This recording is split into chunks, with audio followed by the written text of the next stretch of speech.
নিতাই?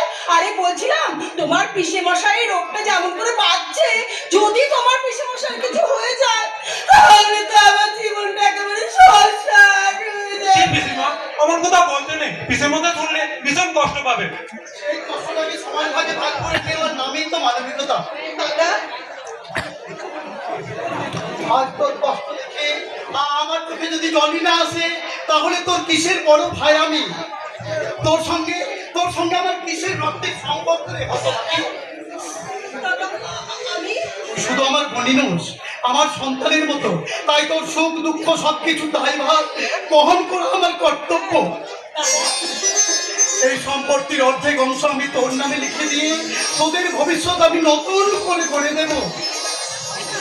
আমাদের ভবিষ্যৎটা দাদা আমরাই ভেবে নেব, আর তার জন্য অর্ধেক ভাগ নয়, এই সম্পত্তির ভাগটাই চাই।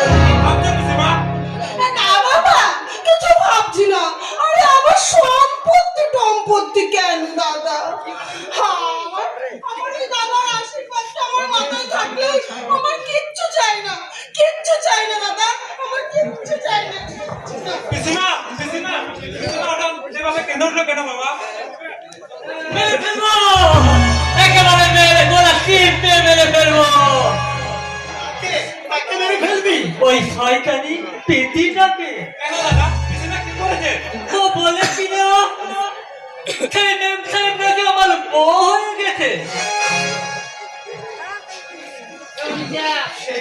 আচ্ছা বাবা, আচ্ছা ভাই, তোমরাই বলো না ওই মেম সাহেব কি আমার বউ হতে পারে না রে, পারে না।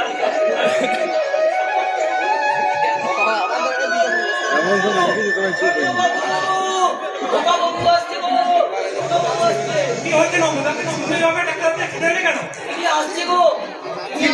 তিনি কে?